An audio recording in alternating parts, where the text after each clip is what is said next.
replay will be on, if you want to be included, yeah, well. Okay, if I can have everybody's attention.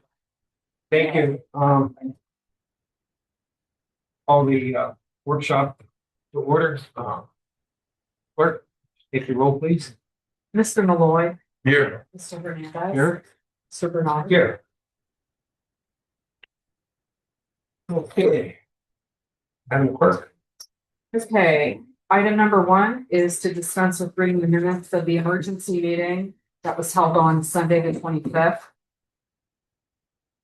Item 2 is to dispense with reading the minutes of the workshop session and the regular meeting held on January 27th and 28th. Item 3 is to approve the bills.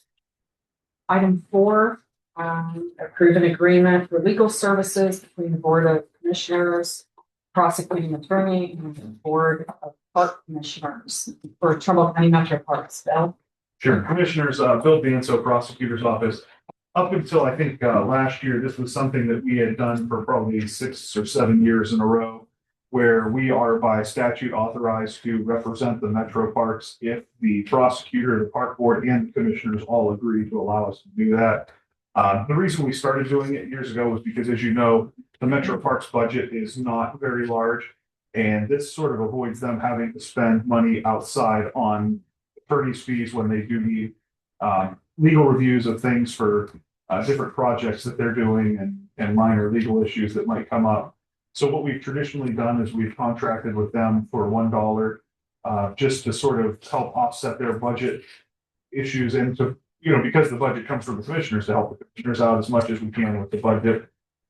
Considering that the metro parks traditionally have not been a large user of legal services, it's worked out. Obviously last year things were a little bit different because there was a little bit of a conflict going on there. But this is on the agenda now to sort of, restart that and try to hopefully financially help things out for the county again. No issue with me. I got a problem with it, just for the fact that we, just like you said, it cost us $50,000 to get outside counsel last year to fight the park board.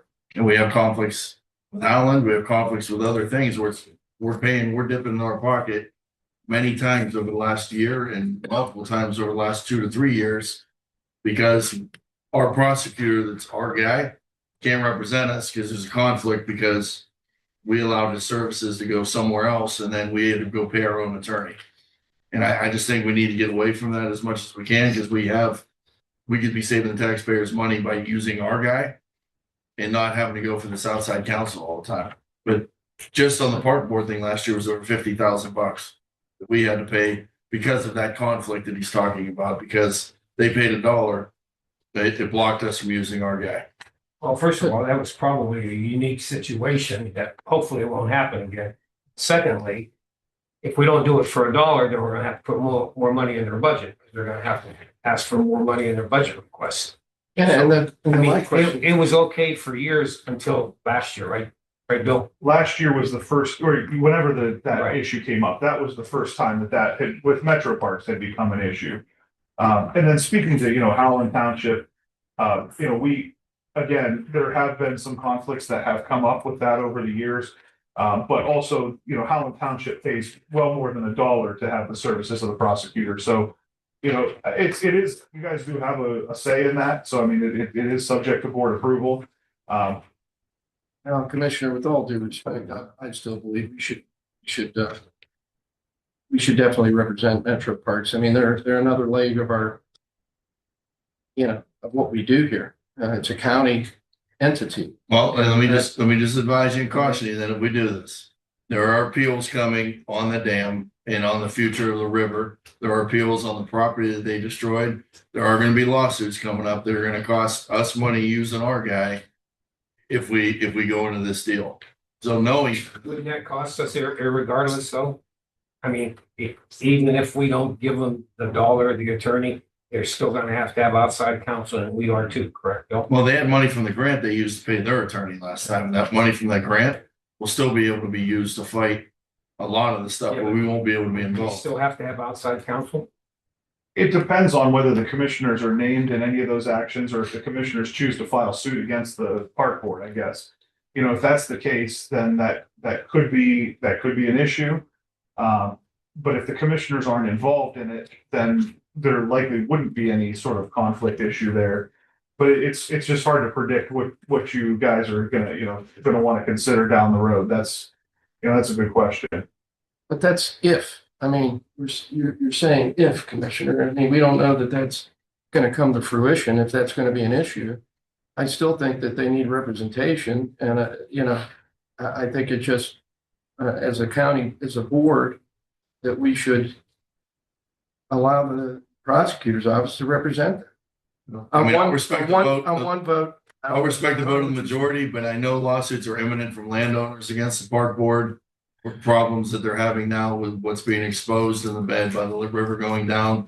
There are gonna be lawsuits heading toward the park board because of that. If we want to fight the battle for them, do you want to expend the cost? Isn't there money in the grant for that, Bill, for them? I don't know what's left in the grant, though, to be honest. I'm not sure what their financial situation is with that. You want to table this till we find that out? Would you like to table this? Like I said, I will go with the majority. What do you think? That's my thoughts. I see more lawsuits coming and I'll I don't just want say our that, prosecutor's office tied up and then we can avoid it. I'll just say this on that end. We're willing to do this to be helpful. If the commissioners decide that, that it's not gonna work out, I mean, but to be honest, I mean, the dollar isn't gonna help our budget one way or the other. So, that's up to you guys. But I will say that the next request that you probably will get from Metro Parks is funding for legal expenses that they have out there. And if obviously you're welcome to balance that. It can be part of your decision what the cost would be either way. But if we're not part of the lawsuit, then you could represent them. Yes. Yeah, I believe so. Again, because you guys have been engaged in litigation with them, we have to be careful that we haven't learned anything from either client that would cause a conflict issue continuing in that. But for new matters, yeah, if there was no activity by the county commissioners against Metro Parks in that litigation, we probably could stay involved in whatever that would be. That it's like I said, I wish I could give you a better picture. It's a little speculative at this point. I just don't know what could happen. Well, the worst case scenario is we'd have to okay them for outside counsel. Yeah, you'd have to hire. And hopefully if nothing else happens, everybody's fine with the dollar. So I'd say leave it on, let's go forward. We're gonna have to cross that bridge anyway. Later date.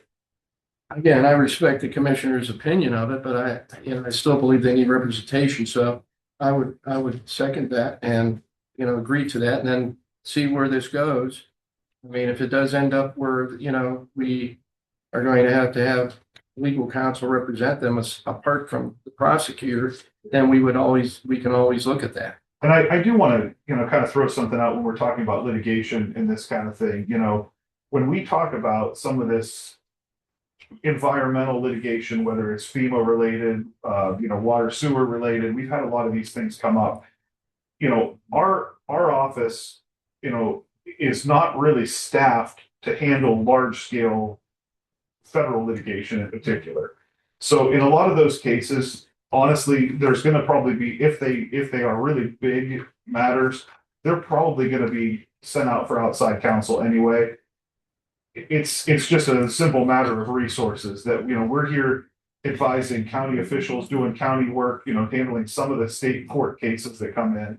But some of these cases are going to be outside the scope. We don't have a whole staff to help prepare boxes and boxes of paper discovery and things like that. So, I just kind of want to throw that out there, and I'm not pushing the commissioners one way or another on this particular item, but it's easy to say, well, our lawyers are just handle all of our litigation, but the way that the lawsuits have been going, particularly lately, there's a lot of stuff that's, if it gets big, it's going to be outside the scope of what our office is able to do anyway. And I'll just, hopefully that slows down. Hopefully that's not going to be an issue long term. But I just kind of want to throw that out there that, if things do get large scale anyway, that's something we'd have to think about. Thank you. Okay. Okay. Items 5 through 9 were submitted by the county engineer's office. Yeah, a couple things. Thank you. Gary Schaefer, Engineers Office. 7, 8, 9 are the standard permits.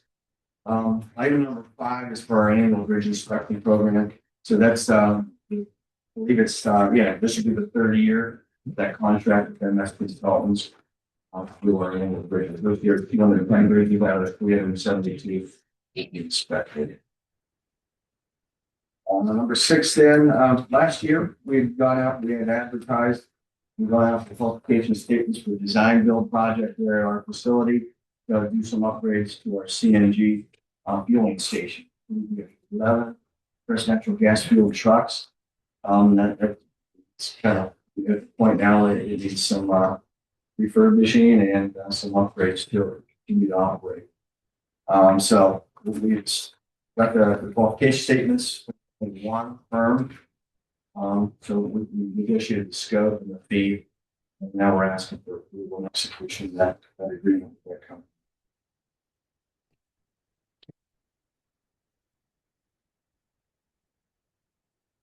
Question? Thank you.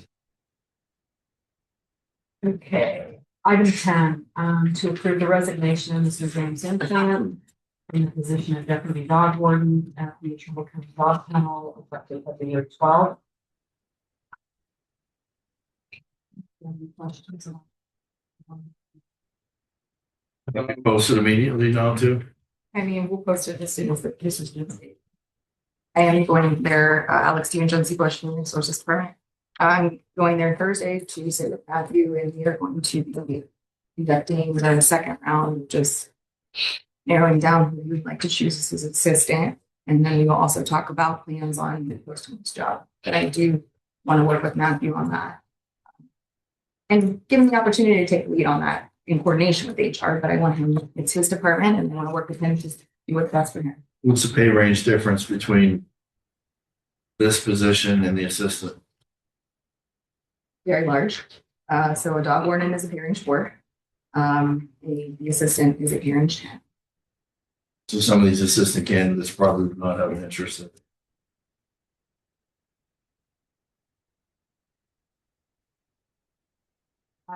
Items 11 and 12 are job and family services. These are those retirement resolutions. Good morning, John Gargano, JFS.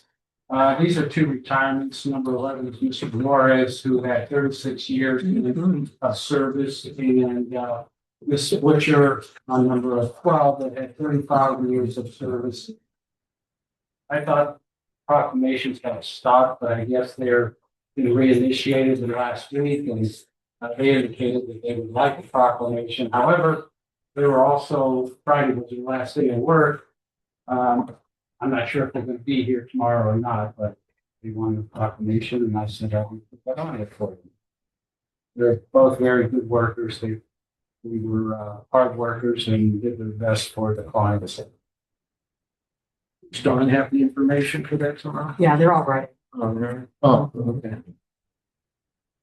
They just need some. Okay. Items 13 through 16. Planning. Holy Green. Would you like to take those? Do the commissioners have any questions? Keep it short. 14 through 16 are just standard release of mortgage and associated guarantees that were issued for the revolving loan fund back in 2009. This is our last revolving loan fund that is being paid off. Item 13 is just for another grant opportunity. It's a competitive grant statewide, so we're hopeful that we will receive the funding. If we do, we'll be initiating a countywide land use update. Land use plan update. But explain those for a second. Again, these mortgages are, They're all the same entity, they so were held by Burke Enterprises. That's what we're paying off, or we're paying off for them. no, so back in 2009, Burke Enterprises came to the Planning Commission and said, hey, we want a loan to help us expand our business. And so we applied for funds through the Ohio Department of Development in the amount of $200,000 or $120,000, I believe is the total that we lent them. And then they repaid it over the last 17 years. The reason it's not like a standard 15 years is because during COVID, the state put a freeze on asking people to pay back the money. So this is just a satisfaction of that loan repayment. So we have a revolving loan fund that we administer on behalf of the commissioners. The funds are primarily used at this point to offset project costs related to a lot of our CDBG projects. The commissioners committed money to help people tie into the sanitary sewer in Meadowbrook. So that's the status of the revolving loan funds currently. And there's a lot of CDBG required compliance measures that go along with lending this money. A lot of these companies are not interested in using this funding because of the related paperwork that goes with it. 51% of the people that they assist have to be qualified as low and moderate income. Although with interest rates now being different than they were 10 years ago, I would think that our interest rates would be, more pleasing to these companies. But really, truly, mostly what we hear from a lot of people that either bid on these jobs or can apply for these funds is they don't want to deal with the paperwork. I can't blame them, even though we'd fill it out for them. Does that answer your question? How many people's taken, are participating in this program, The Community Development Block Grant Revolving Loan Fund, we have not applied for a grant since, I can't tell you when. Because they don't want it. We offer it. So Nick, as part of his job as the economic development representative, offers the companies that he deals with the whole lineup of tax incentives, grant programs, grant funding available to them. And when they are given an explanation on the requirements for a CDBG economic development involvement, like, no thanks.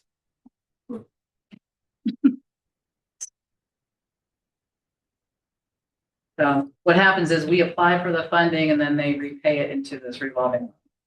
And we have money left in there, but the state always requires us to spend it down, which is why we have been using it to subsidize projects because they require it for low and moderate income persons. Thank you. Item 17 is to adopt a resolution declaring the necessity of constructing the Blueprint Phase 2 Water Regionalization Project. This was submitted by the sanitary engineer, Gary. Gary Newbrow, sanitary engineer. Commissioners, this project's been a long time coming. We've been working on the scope and the financing for this ever since we completed the Blueprint Phase 1 project, which was around, I want to say, 2021. This is 5 years of planning and a lot of work involved by all. And we're going to have the public hearing there on March the 11th. It's on a Wednesday. And it'll be at the Southington Local School. I will get more paperwork to you regarding this. I'm still working on it in my office, but I will get you, within the next week or two, you'll have the whole layout of what's involved in this project.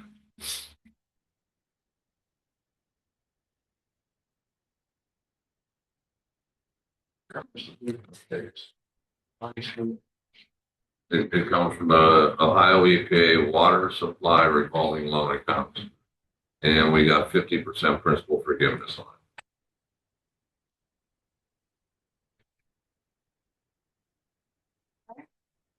it. Items 18 and 19 were submitted by the senior levy administrator, Diane. Diane Siskovic. I want to jump to number 19 first. It's the easier one. 19 is just a standard annual local share promise that we do to the Directions Home of Eastern Ohio. They offer senior services just as much as we do, if not more. And they get state funding. They use this local match for their state funding. It's only $5,000 per year. We've been looking at it since I think 2009. That's just the standard. Number 18, this is to award all the quotes that were submitted for the snow removal lawn mowers. So it was the Trumbull County seniors as registered, those seniors that are registered for the program. I have listed all three of them here, including the current contractor that we're using through Merkin and Associates. The reasoning is that they have the list of current provided individuals. It's just to have a seamless transition of service for this snow season. This is only through October 31st, 2026, this program. And we've set up different standards than what we had in the past in order to ensure that the service is being done before things will be released.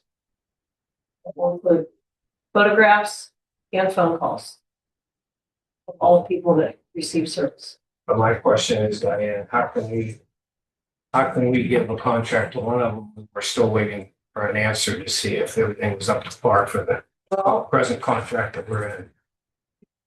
last week, you had directed me to talk to the sheriff's office, and they determined that it was a civil matter. And if the vendor wants to pursue payment, then that would be up to the vendor. My question is, were the services performed or weren't they performed? And you indicated that you had a question on that. And so how can I award a contract to someone that maybe didn't provide the service? Better standards of proving that the service is. I understand that, but and I've talked to Mr. Danzo about it, and it's just a problem to me. I mean, we have two other companies there that bid it, and fine, if everything comes back clean, I don't have a problem awarding contract to the individual, but how can you award a contract to someone when you don't know, we don't have the answer yet? Question I have, did you call any of the other companies we talked about at the meeting? Okay. Still Quadri or Crystal? Yes, and all three of them, one responded back, all three got quotes. One responded back within the day and said they could not add that to their current workload. We're more of a commercial supplier of service anyway. And if they did take it on, they couldn't guarantee that they would get to them timely, and it would just cause poor reputation on their part if they couldn't leave the service. The other two didn't respond at all. They got the quotes, but then I made several phone calls, follow-up phone calls, and they wouldn't respond what they wanted to do. My question is, if we disinclude Motown or, look at wherever this is going, do the other two providers, are they prepared to do the service that we, I would assume they do. so they have all the information and they have, this is for snow only? Snow and Or grass, snow although, and grass? no, of the remaining two, the one would not submit a lawnmower quote. So we would only have the one. And Do we they have said to they give? can do it, we'd have to rely that they said. Do they we have can to do give it. the lawn mowing contract out now, or can we still work on that one? And this the ice control right That now. is your call. Maybe we could find some other vendors for that and just give the ice control one for now. And then if Motel if everything comes back and it's cleared, then we could include them on that also. Mainly, right now, we need to concentrate on all of our residents who have the service with snow. Right, I agree. Snow, ice, whatever that may be, but I would agree, for grass cutting, we can look at that down the road and, when that transition, huh? Well, You'll have a month to do that. you're gonna have to start reaching out to other people. I mean, there's people that mow grass that don't do snow, and hopefully we can get some other bids on that.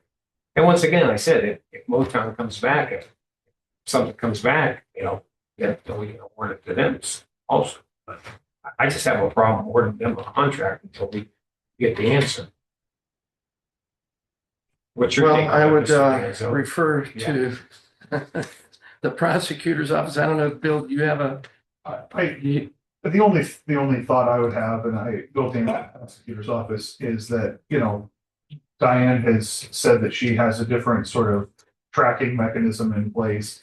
I don't know where you're at and being able to even verify some of the stuff that happened in the past, how far you've gotten down that path, if you're, at the conclusion of it already. I think it's just a decision that commissioners are gonna have to make. to make sure that whatever we do, that we have an ability to safeguard to make sure that, the funds are only being paid for the work that was actually done. And I think from there, really, it's up to the commissioners on how you think that could be accomplished best. So I don't think we have that answer yet. I've completed my paperwork. It's up to you to investigate it further. So what did the I've sheriff say? submitted my So what did the information. sheriff say? They said it's a civil matter. It's not one that they would investigate. Because it's a civil matter. It would be it's a contract matter. Maybe you can explain it better, Bill, that it would be up to the vendor to file a suit for payment.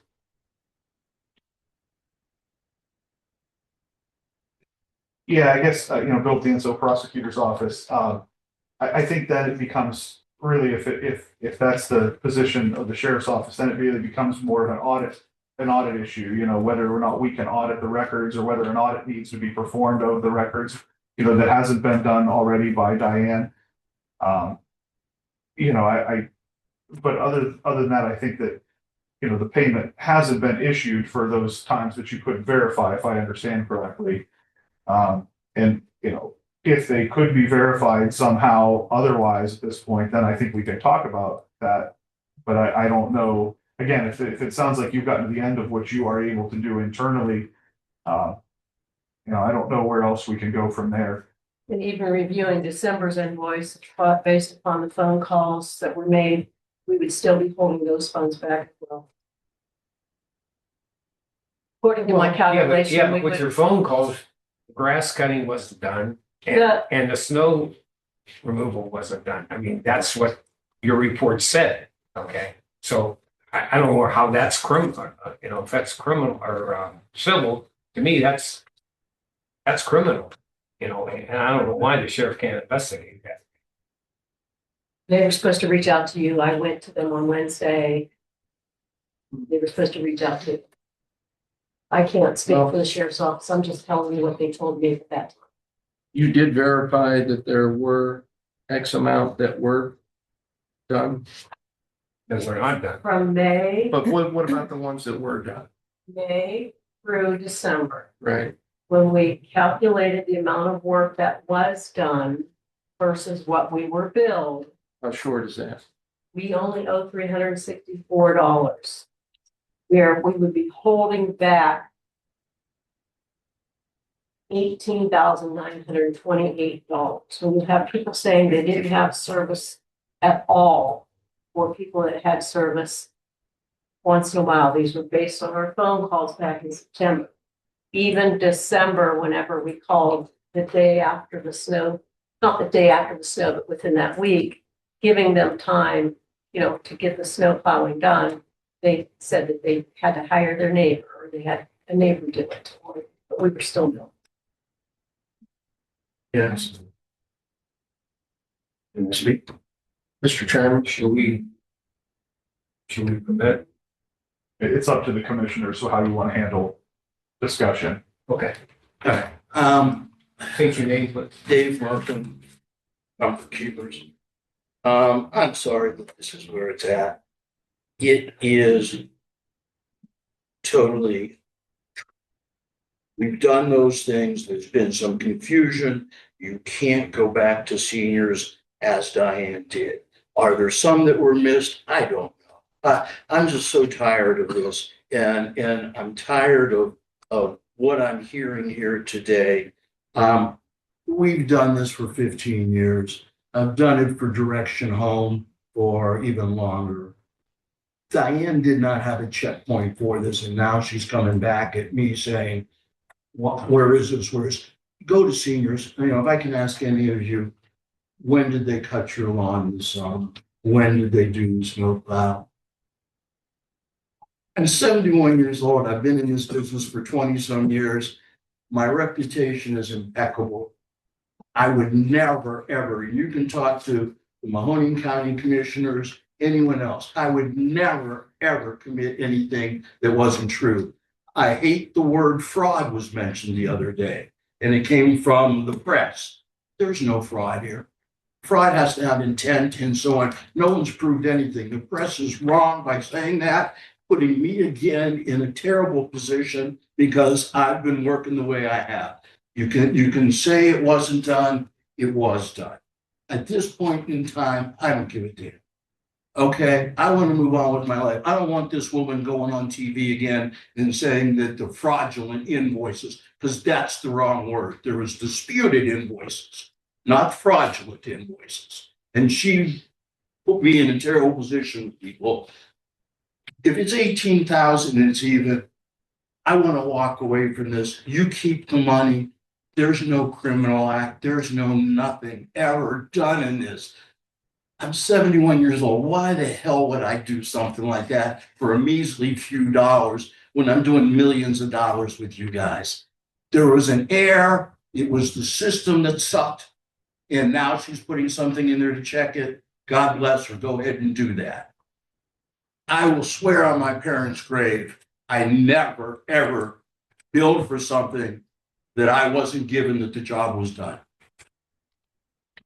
It's killing me now. Okay, I'm close to retirement and I'm going through this shit. Excuse me, I'm sorry. At 71 years old for something in my entire life I've never done. It's so out of whack. And Diane just didn't have the system to check it. I did everything for those years that I was supposed to do. I didn't not provide her the documentation. I did everything. Then she goes back, and I've dealt with seniors for 20 some years. And sure, a lot of them forget stuff. Did we miss one or two? I can't tell you that. I take the list from my subcontractor. 15 years ago, when I got into this, no one wanted to do chore services. They had no one applying for it. So I said, okay, I will do it, but I have to subcontract it out. Okay, and that's what I've done for 15 years. I get my list from my subcontractor, I bill it, that's what it is. That's what it's always been. If she made a comment that the prices coming in now are cheaper, that's not true. They're pretty much the same and whatever. But my point was, if I'm subcontracting it 15 years ago and wanted to help out because she didn't have anyone, of course I'm going to mark it up a little bit. I mean, that's only business. But I will swear on anything. Never, ever was there any intent to send an invoice for something that wasn't given to me to bill. Okay, thank you. Mr. Chairman, I guess if the sheriff did say that, since the civil I matter, don't know if you did. civil matter would be on the vendor coming back on us to pay a bill that he believes is right. If he's saying, don't pay the bill, there may have been mistakes. I would say that we have a sign off on that, whatever it is. We pay the 367 we know that we owe. If there are other invoices or receipts that you know of that you can back up to give to her, we can entertain those also. But I would say we move on from it if we can and exclude that his subcontractor from being able to bid if there was discrepancy. I believe what he turned in was potentially what was told to him. I'd said before, and I made the comment, either he was screwing us or the vendor was screwing him. I think there were mistakes made, but I think there could have been mistakes. I think the subcontractor he used could have been, if there were not receipts turned into him that he could turn into us, that we have to take that as a matter too. And we can pick and choose who we want as our vendors we deal with. And maybe the subcontractor he used, we exclude being able to bid on this contract here. And we do what we can to move forward with this thing, because this is gonna, I agree with what he says. We're dealing with senior citizens. I don't want to put any seniors through undue stress and humiliation of having to testify or something. If this thing went further, we're gonna have to get signed affidavits, potentially bring people to court that are senior citizens. I don't know if we want to do that. That's just my initial feeling, and I'm open for suggestions. Well, I'd like to say something. Mr. Merkin and I know you have a good reputation. I'm not going to deny you that. But we have a director of senior services who has, some disparities here. And like Commissioner Malloy had said, I believe maybe what had happened, there could have been something where Motown got something wrong with you, or there had been some miscalculations in what grass they cut, or who whether you paid them for those. And I do agree too that, Diane, Motown, with this being as it is, I don't believe that we should initiate this company.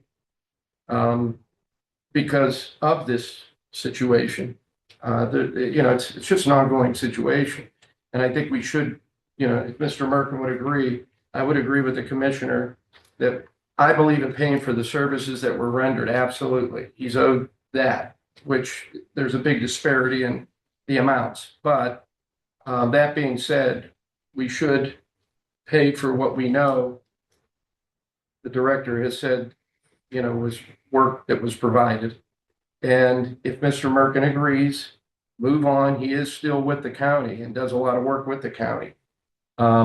Maybe this portion of it doesn't work out, but the other portions, the other services he provides do. So we need to come to an amicable close. And I just think that these two will suffice.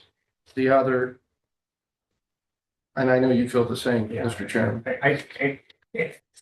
And just to add, Diane is our director, and you know what? She's doing the job that she's supposed to do. I mean, you know what? If there's a question about services not being done, then we shouldn't pay that.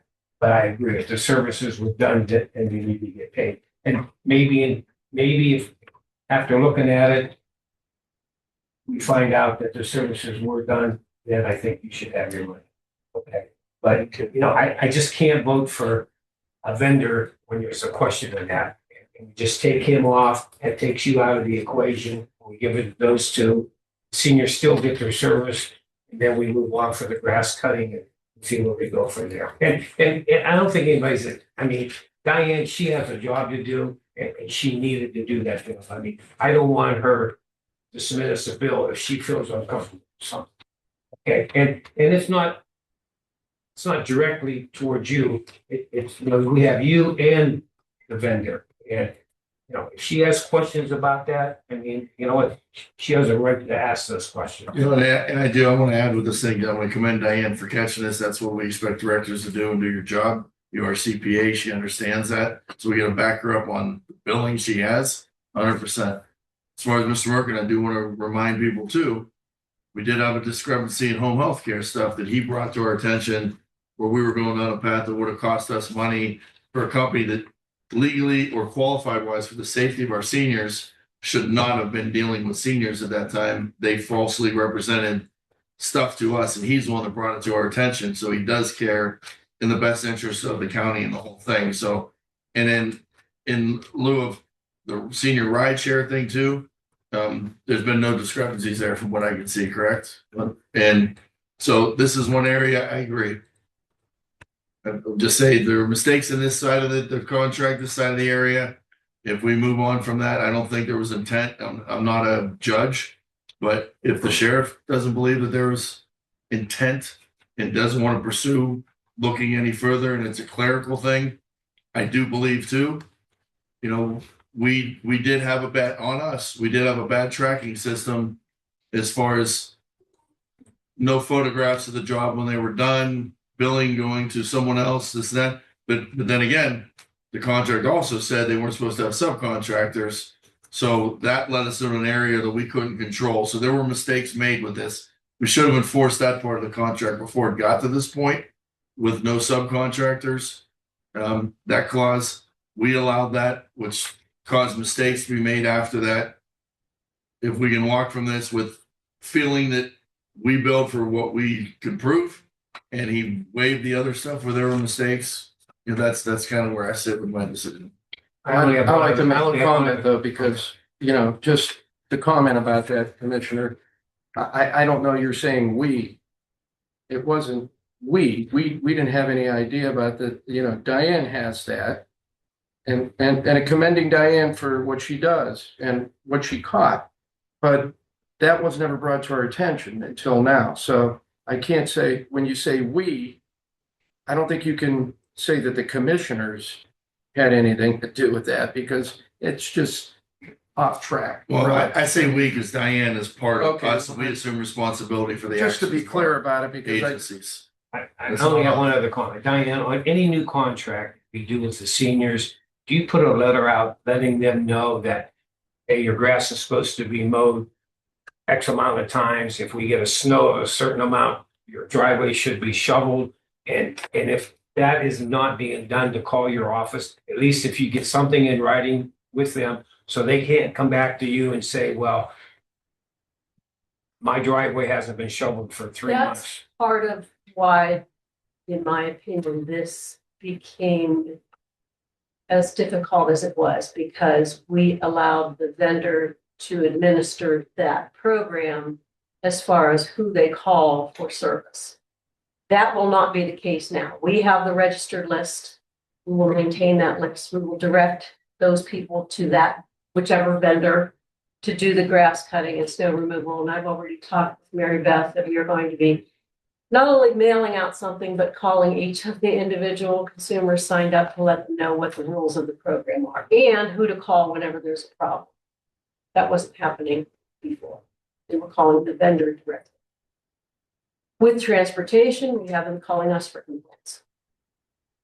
They're supposed to be told under our program for complaint filing, contact the senior levy administrator, but I can't be sure that the vendors are telling the consumers that. Well, that's why I like to see a letter mailed to them. So, they can't go. We had talked about that So with this. they can't come back to you and you can say, look, you received a letter. These are the guidelines and you didn't perform the guidelines. You're In life, unaware of them. I know. in life, I know. as mistakes happen, you learn from mistakes and we grow from that. And that's, to me, We're only this gonna is make the a program positive better. for the program, We're just like gonna in do that. transportation, when we changed it many years ago. This is much smaller than transportation cost wise, and I think that's why it was overlooked as well. Because it's a small. I mean, we have to remember who we're servicing and they need the service, so we want to provide the service for them. So, let's just do the best we can. And I agree with you, Commissioner, that it's not us, it's, that we have nothing to do. I just Right. wanted to be a little clear about the fact that the commissioners. Okay, so we'll move the But two vendors. and again, before we close on this, Mr. Chairman, just want to thank you, Mr. Merkin, for your services. This happens to be something that nobody wants to go through, but you can understand, your side, this side, and in your reputation, you have a good reputation. And to be clear, I don't believe that there was any sort of malice or anything.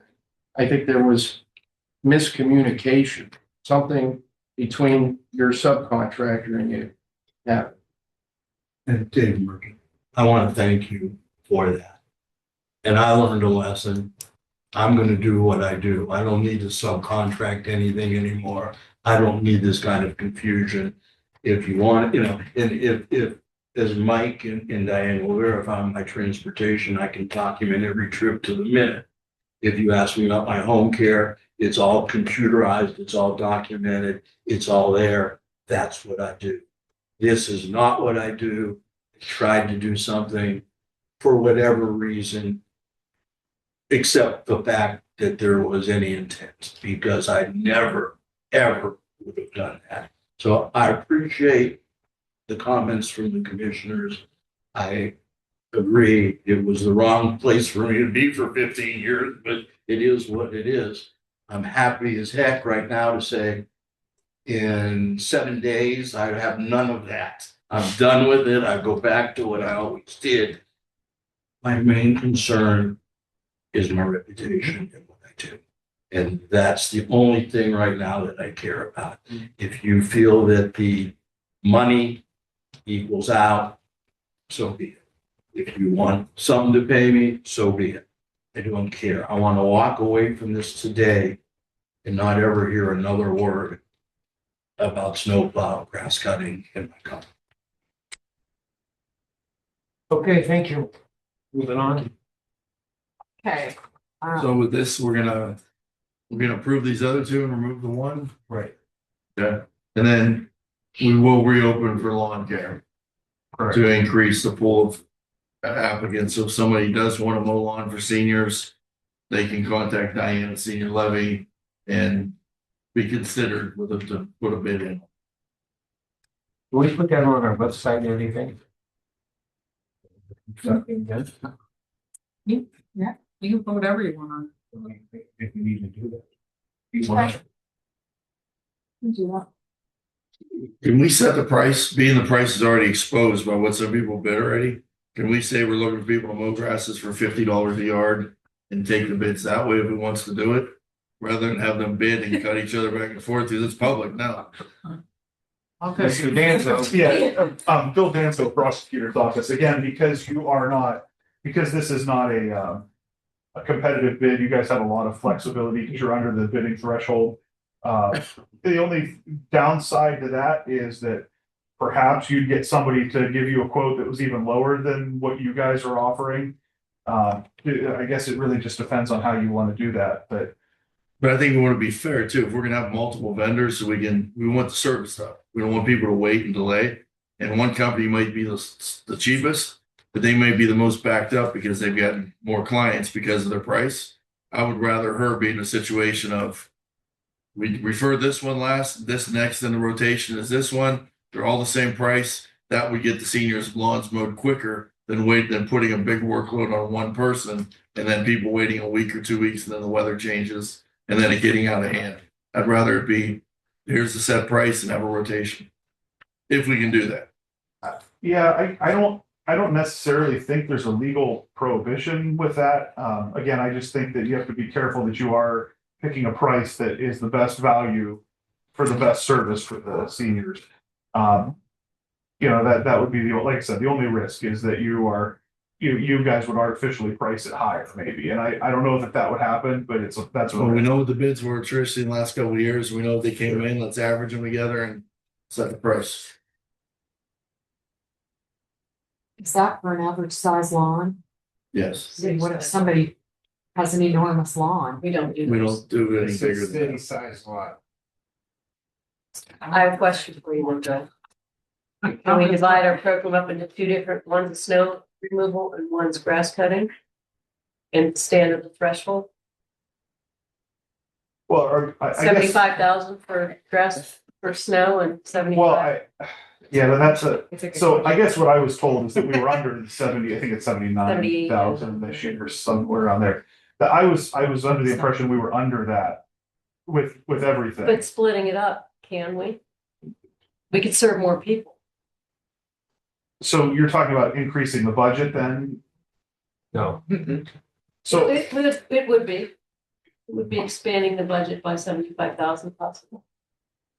It's okay, like two programs at 75, not just one. okay. So, well, I think, so the answer to that is it depends, and it's an up in the air question, okay? So you can, the short answer is you cannot split bids to get under the bidding threshold. That's absolute rule. The question is, what is a splitting of a bid? If the intent is not to get under the bidding threshold, but you have truly multiple programs and transactions, then that could be done perhaps. I urge caution with that because I think it's a very fine line. The Attorney General's opinion that kind of defined that was actually about using a debit card at the gas pump. And if I spend $75,000 worth of fuel every year, is that one fuel purchase or is that one every time I swipe the card? The Attorney General said it's one every time you swipe the card because each one is truly meant to be an independent transaction. You're not really trying to split 100 fuel runs per year into multiple things. You're doing it because I just need gas right now. This, is mowing the lawn totally separate from snowplow? I think you could make the argument, but what I would tell you is if any of the intent in doing so is to stay under a threshold so you don't have to go through bidding, then I think you absolutely need to send it out to bid. That's No, her intent is to provide more of a service. not to stay under. But you have winter and summer. I think you could, It's along the same line. yeah, I mean, I think, again, I think there's an argument to be made there. I think you just need to be very careful, and I think. We used to keep them together so that if you didn't use up the snow money, then you could use it for grass and then, monitor how many grass lawns you get done. Would they have The thought process too is just to do that for this season because we're in this predicament, but then it'll be on the bid, the RFP usual as one program in the future. Were they separate before? No, that too, I thought of that. Yeah, and I think that, that's the thing. If you can get through a period of time for now and then maybe do a bid and instead of 75, maybe it's 150 for Right. both, then you're covered if you do that bid. I think that might be a safer way to go. Again, I'm not saying you couldn't do it the other way. I just think that there's a little bit of a risk of an audit issue there. Since we're doing this separately for this year, just this season, I may come back with more funding available for the grass. And then the RFP that's going to be released in May would have the total together. Well, I like keeping them split because not all lawn mowing services provide snow. True. And not all snow do lawn, clearly. One guy didn't do a bid for lawn. I think they're separate entities, separate issues. Mowing is a weekly thing on the regular schedule throughout the whole year. Snowing is at the mercy of God, and they may snow a little bit, they may snow a lot, but they're not going to be anywhere near the occurrences you will with lawn mowing. And I do, that's a separate entity. It's a guy with a truck compared with a crew with lawnmowers, and I just think they're separate. Should be separate. But I think you could, if you wanted to really be cautious about it, I think what you could do is you could still keep them separate and ultimately add that to your RFP cycle down the road. Once we're through this short period of time to do what we need to do to get the services done now, it doesn't prevent you from adding it to your RFP cycle, even if you do 75 and 75. Right, two different programs. I do understand what you're saying though about being able to use the money for either or, because Commissioner Malloy's right. Sometimes there's not a lot of snow. Sometimes there is. That one in particular. And this isn't professional services where it would be exempt from bidding.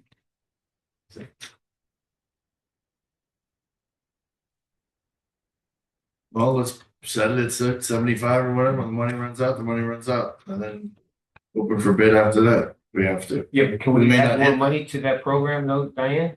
You guys are going to have me do a separate grass cutting, so could come back with the 75,000 or whatever. Grass cutting for this short cycle.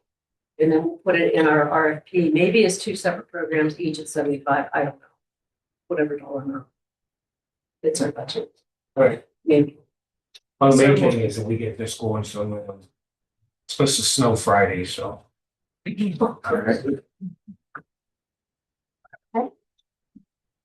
Items 20 and 21 were submitted by Mike Salamone, Transit Administrator.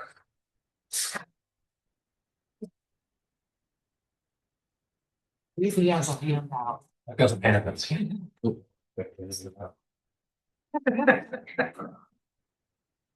Commissioners, Mike Salmon, Trumbull County Transit Administrator. Number 20. He just pass this out to you.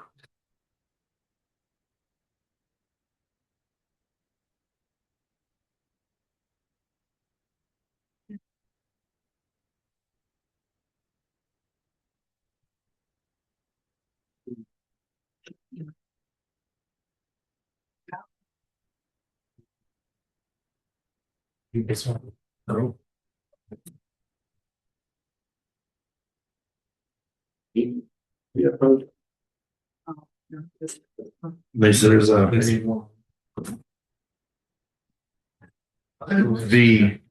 It should be instead of V1 for Okay. So what this is, I just passed out.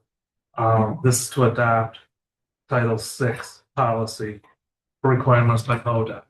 This was the original one was adopted back on April 19, 2026. Commissioner Malloy, you want to sign it. This has to be done every 3 years. So it's going to expire as of April 19, 2026. I have updated the policy, and that's what this first handout was for the pages I've updated.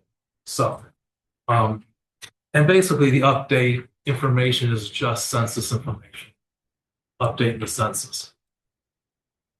And then I also updated, I added on another, vendor for people to call. So those were that was basically the update. So do you have any questions really in regards to the policy?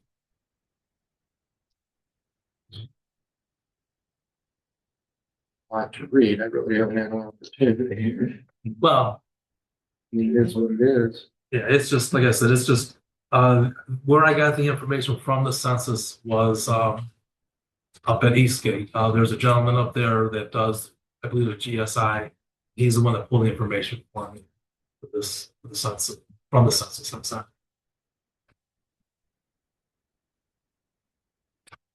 And like I said, the policy itself, Bill Danzo originally looked through the policy way back in, so he approved it way back when.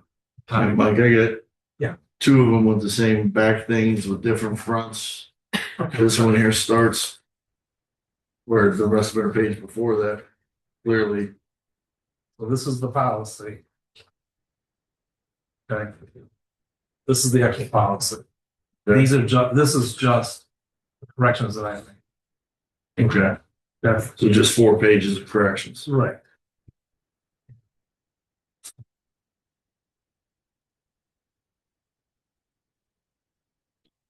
I just wasn't sure what to bring, and Lisa and I decided to bring both the policy as well as corrections.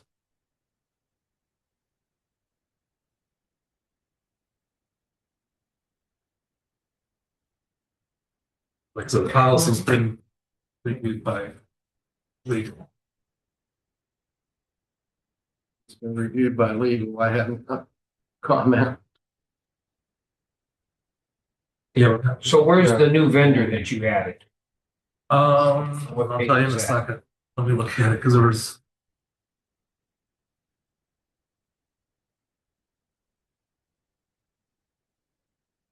On page 17. VOLANC, Okay. and I'm not sure about what about what I had done. I had called a couple places. I remember what. Oh, the 911 center. That's what it was. I called the 911 center to find out who they were using, and I believe they used the VOL. So that was the one I got, and I called somebody else. I remember. Just because I had 3 originally. I had Youngtown State, Western Reserve Living, and Trumbull Metropolitan House were my original 3. And I added the other 2.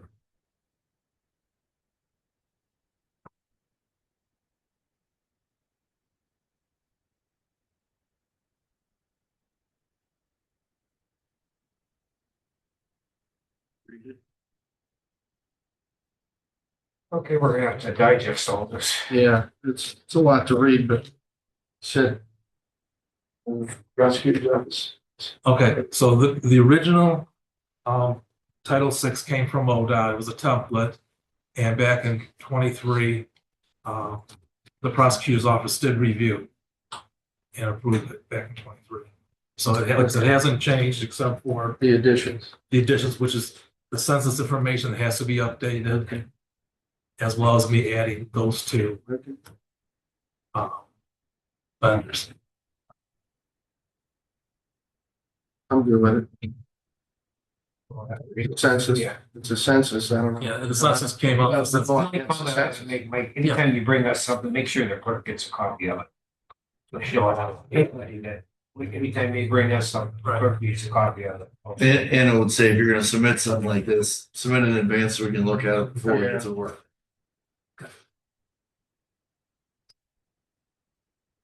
All right. And so we go with 20 then?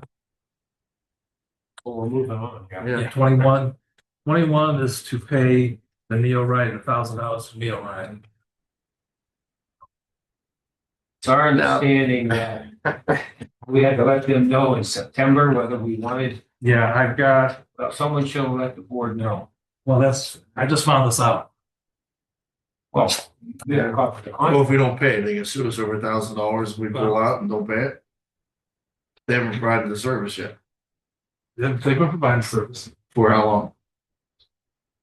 Well, $1,000 is $1,000 is not just a service, it is a fee to join the club, to join this group. Okay, they were providing a service And the under service this they've new been- contract. under the service they've been providing is answering the phones by WRTA. Okay, when did that end? It hasn't ended. It's still, When would it have ended if we wouldn't have paid this 1,000? um, We're paid up until when? December 30th. Okay, so let's pay them for January and February, be done with it. Give partial payment. Okay, here's what I've got. This is the member withdrawal that was passed by their board. And Mike, you're also a member of that board. I'm also a member of the board as a voting member.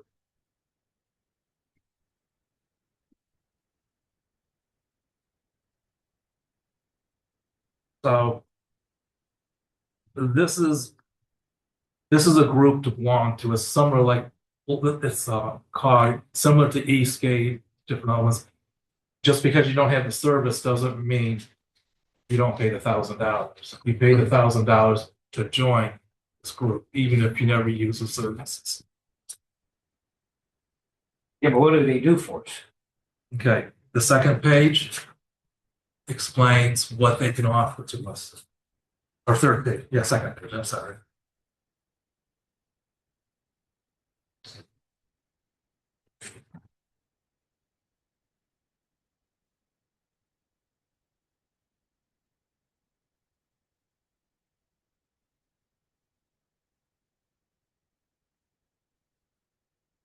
I mean, I think commissioners, I think we knew all this. The question is, this reminds me of what happened with the gas service and when we had to get out.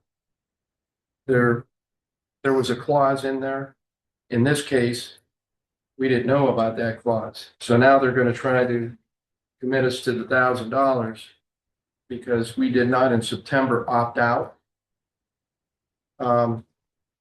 I agree with Commissioner Malloy. Hey, listen.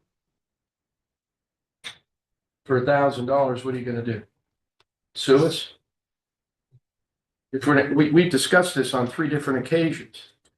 This Neo ride, it keeps coming up, it don't go away. I mean, it's $1,000, but what do you do? I don't know. You And know, they just approved this policy in September. And you gotta let them know by the end of September. So they Right. approved this policy September 11th. And said, well, if you're not gonna do it next year, you gotta notify us by September 30th. But there couldn't even have been a board meeting between then and there for them to notify all Well, of they them. have a board meeting to approve it, I'm sure, right? And you were at the board meeting, right, Mike? Yeah. And it slipped through the cracks on you. Because you didn't let us know. I mean, they got some leeway there that they approved this thing on the 11th of September. And it goes into effect starting September 30th to your out clause. Mr. Frosty, what do you think? I mean, it's only $1,000. Here's the other part of this. It's not the money, it's what do we get out of it? What?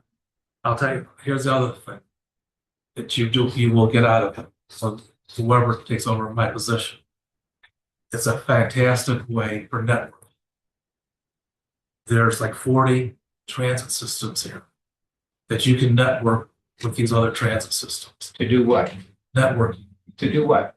Okay. Transportation is a different beast than everything else. With transportation, if you have a problem with transportation, a lot of times you call up another transit agency and say, hey, have you ever done this? And they'll come back and say, yeah, here's how it works. Same with Neo Ride. You can call them up and say, hey, have these people, has there anybody in this area ever done this? Yeah. And they'll give you the answer of how to fix it. That's the difference between with transportation and networking compared to, I'm gonna say a restaurant. In a restaurant, you have a special secret, recipe. You're not gonna give that recipe to somebody down the street.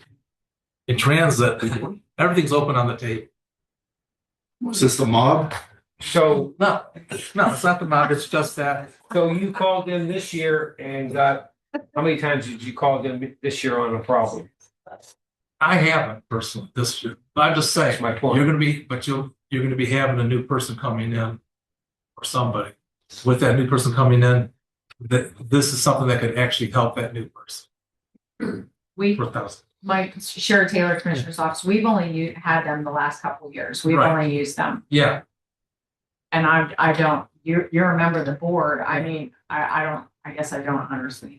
all right, well, a little bit of a history lesson too, though. Is this the one that answers the phone calls? Yes. And they didn't answer any phone calls for us? Or A little bit of history lesson. They answered very few phone calls for me. A little bit of history lesson. Here's what happened.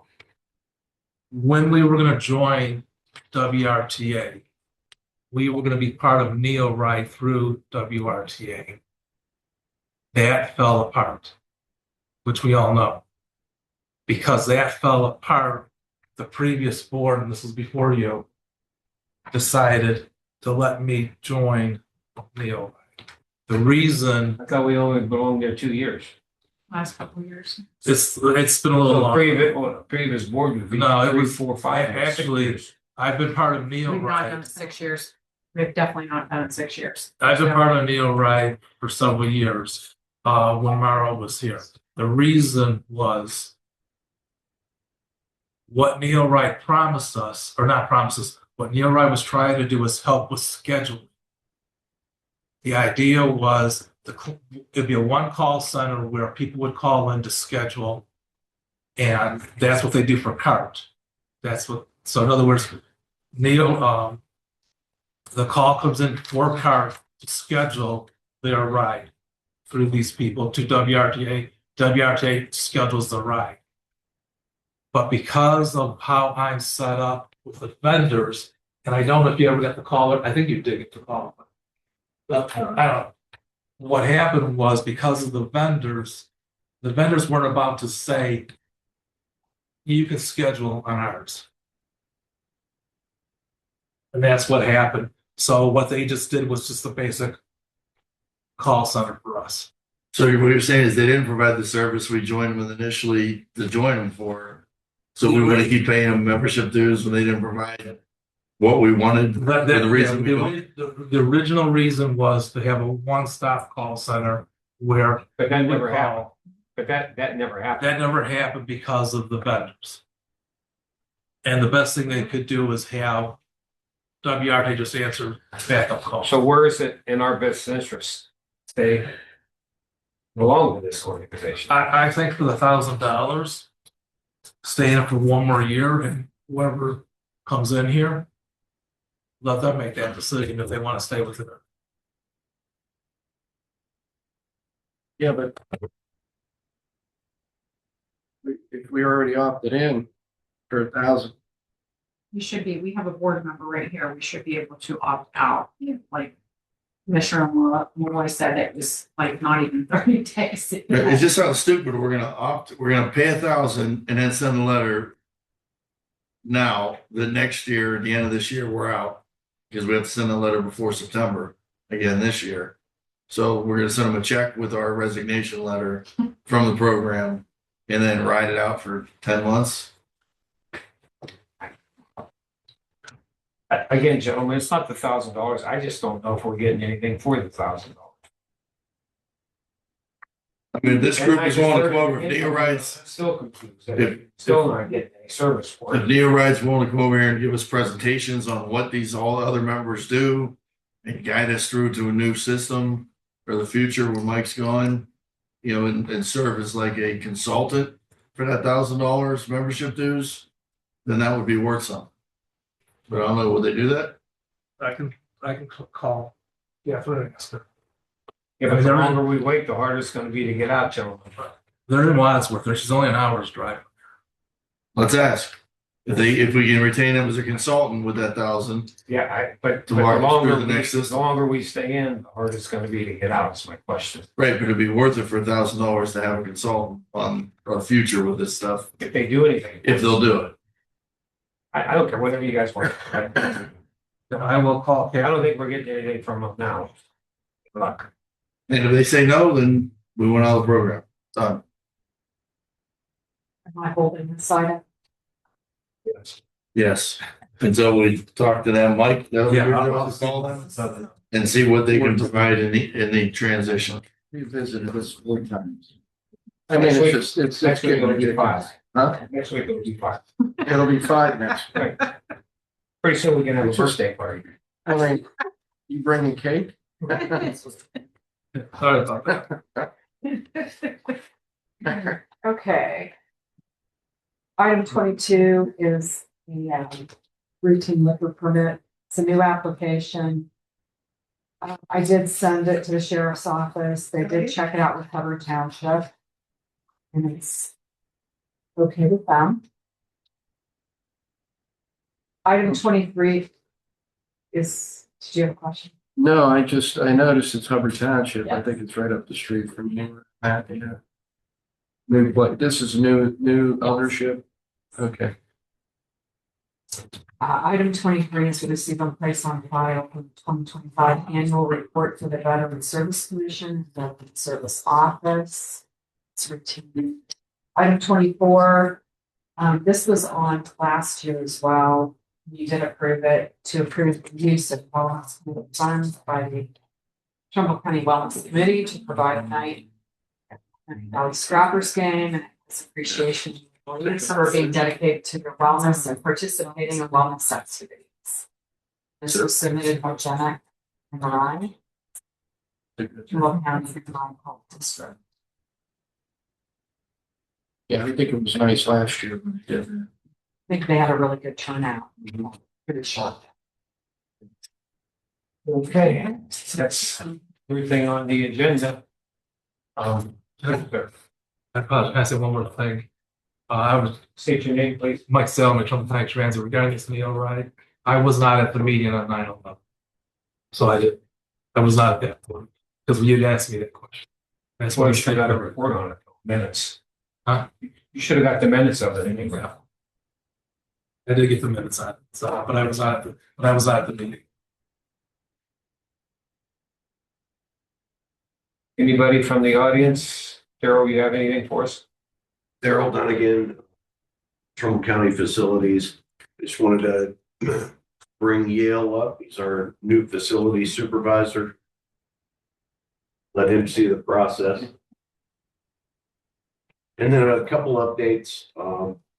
So if you remember the sewer repairs that the city of Warren was doing a couple weeks ago, they're looking to do that, start that back up again this week. Today, we will be doing a smoke test in the street and checking the buildings to kind of foresee any issues we'll have with the odors from their process at 4:30 this afternoon. Oh, they're gonna do it at 4:30? Yeah, Yes. Daryl, Okay. Alex, Stephen, Jonesy Bush, they did say that they were gonna do it actually at 5 was what I was told, but either way, 4:35.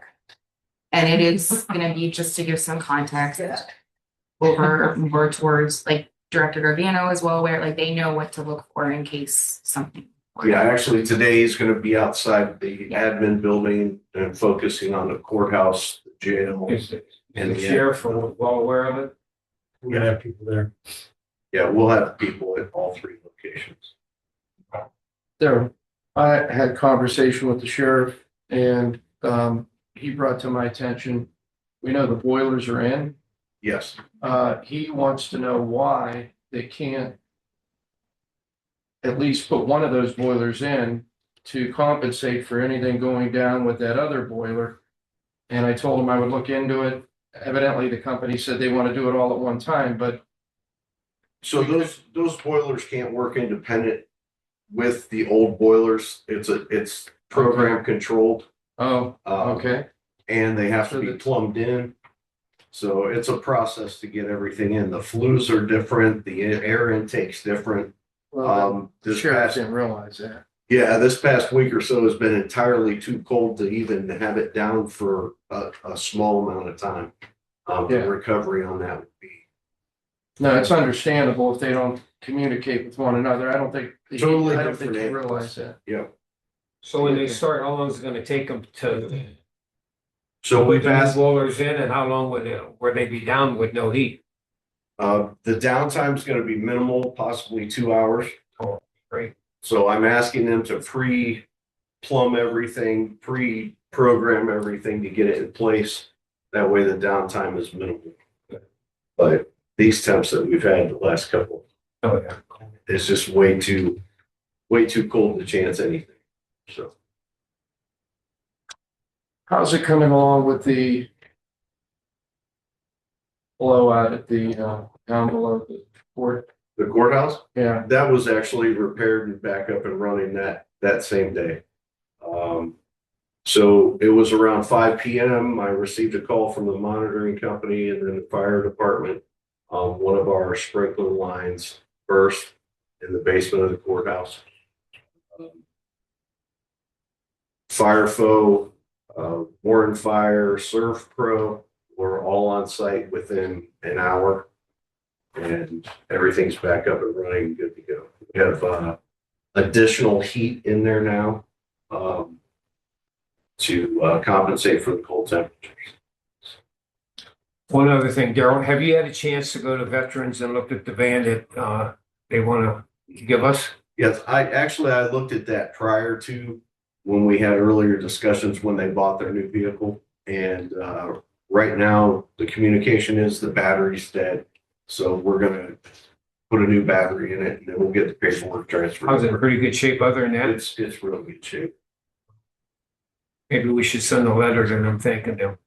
absolutely. Okay. What about our truck situation? What do we have with that? Do you have any movement on where we're going with that or? So we still have trucks down in for repairs.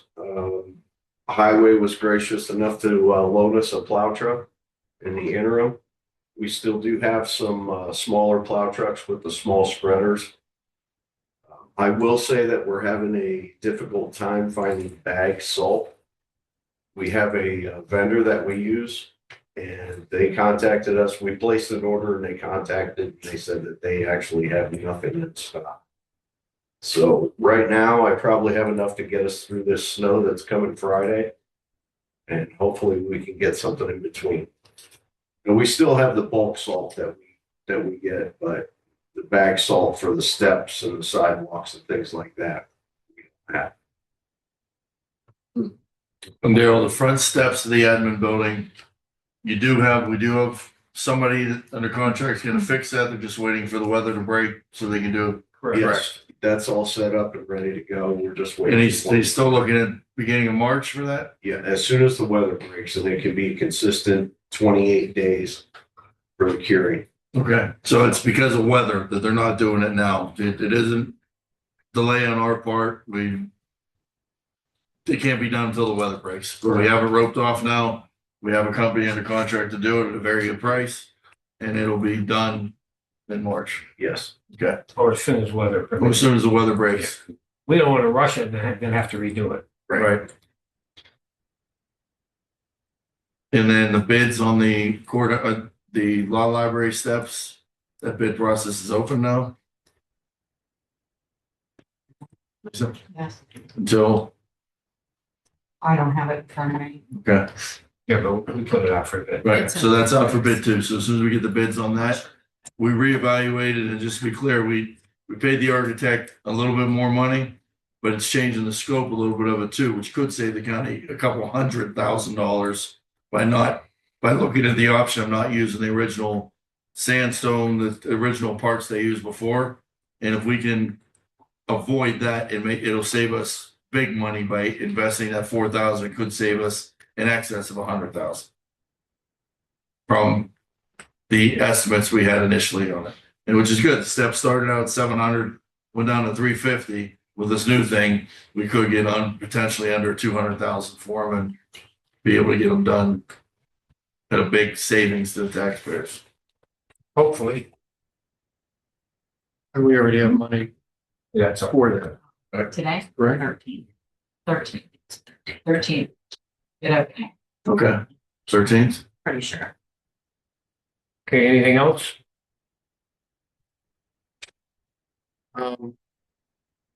Just a couple things I have, commissioners. I did tell you both about the meetings that the school superintendent's one, which will be in 2 weeks. And then I did have a call from James Panalone. Township trustees want a meeting.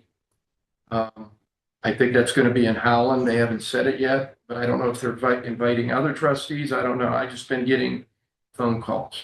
So just to make you aware that. It was my understanding there will be other townships there at that meeting and how. Well, the trustees association representative was here at the last meeting. We asked him, Mr. Kutka, to go back to the association and see if they wanted to host a meeting in regards to that with the trustees. Okay. Just putting that out there. Anything else, gentlemen? Audience? Motion? Before I make a motion, there is something online. Lake County hosted a seminar last night with the auditor and a commissioner in Lake County on the effects of homestead tax exemption, single occupancy exemption raising, and even eliminating property tax on what their plan of action is in Lake County, how to pay for it, and how to cover the schools and the townships. I recommend somebody look up Commissioner John Plechnik or Lake County Commissioner's website and then watch the seminar from last night. It's really educational and informative. These are the guys ahead of the curve that are kind of leading the way in doing this. They already did it in Lake County. 13 other counties followed suit. We're looking here, as we said last meeting, to follow some of the direction there with the single owner occupancy. And the public can learn a lot from that before they comment on this whole thing. You know, there is a way to cover it and pay for it. There's a really good plan laid out in there last night.